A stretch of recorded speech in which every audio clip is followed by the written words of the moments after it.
Hello students, let's see the question. So the question is which of the following statements are correct? यहाँ पे 5 statements दिए हैं, बताने कि इनमें से कौन सा करेक्ट है एंड सिलेक्ट करने के कौन सा ऑप्शन में करेक्ट देगी, इनमें से कौन सा करेक्ट है. First one is glycerol enters the glycolytic pathway after being converted into phosphoglyceraldehyde. This one is correct, क्योंकि अगर हम देखें जब फैट जो है इसका जब ब्रेक डाउन होगा तो ब्रेक डाउन होगी क्या फॉर्म होगा, फैटी एसिड एंड ग्लिसरॉल. तो यहाँ पे अगर हम देखें फैटी एसिड का फर्दर बीटा ऑक्सीडेशन होकर यहाँ पे एसिटाइल कोए फॉर्म करेगा, एसिटाइल कोएंजाइम ए, और ये एंटर करेगा कहाँ पे, क्रेब्स साइकिल में. ये एंटर करेगा क्रेब्स साइकिल में. जबकि ग्लिसरॉल का क्या होगा, इसका जब है इसका अल्टीमेटली ये जो है ये PgAl के फॉर्म में जो है ये एंटर करेगा रेस्पिरेटरी पाथवे में. और PgAl हमें पता है कि कहाँ पे, ये जो ग्लाइकोलिसिस जो होगा वहाँ पे. तो अगर हम देखें यहाँ पे ये तो सही दिया है.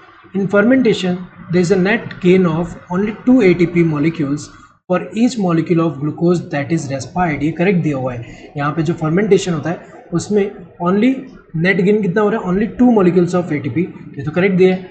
NADH plus H plus is oxidized to NAD plus rather slowly in fermentation while the reaction is very vigorous in aerobic respiration. Correct दिया हुआ है यहाँ पे, क्योंकि अगर हम देखें एनारोबिक रेस्पिरेशन में अगर हम देखें वहाँ पे क्या होता है, फर्मेंटेशन की अगर हम बात करें यहाँ पे जो इसका ऑक्सीडेशन हो रहा है ये बहुत स्लोली होता है यहाँ पे. जबकि यहाँ पे एरोबिक रेस्पिरेशन में हमें पता है कि जो ATC में वहाँ पे जो ऑक्सीडेशन होता है NADH2 का वहाँ फास्ट है एज कम्पेयर टू. तो यहाँ पे जो एनारोबिक जो फर्मेंटेशन है इसमें क्या होता है, इसका ऑक्सीडेशन स्लो होता है as compare to aerobic respiration. ये तो सही दिया है.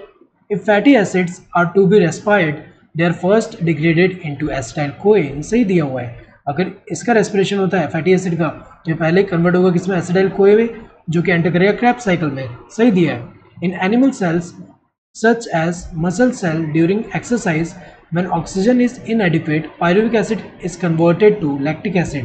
ये भी सही दिया हुआ है, क्योंकि जो लैक्टिक एसिड फर्मेंटेशन अगर हम देखें तो एनिमल सेल में जैसे कि मसल है, मसल सेल के अंदर जब ऑक्सीजन का डिप्लीशन होता है तो डिप्लीशन वाले कंडीशन में अगर हम देखें तो वहाँ पे क्या होगा कि पायरुवेट जो है वो कन्वर्ट हो जाएगा लैक्टिक एसिड में, लैक्टिक एसिड का एक्यूमुलेशन होगा. तो ये सारे के सारे सेंटेंस सही है. सो अगर हम देखें करेक्ट कौन से 1 2 3 4 5 ये सारे हैं. यहाँ पे अगर हम देखें 1 3 4 एंड 5 ओनली गलत है क्योंकि सेकंड भी है. 2 3 4 एंड 5 ओनली ये भी गलत है क्योंकि फर्स्ट भी है. यहाँ पे अगर हम देखें बाकी सब भी है तो ये भी गलत है. Correct answer would be this fourth one. Hope you understood the question. Thank you, all the best.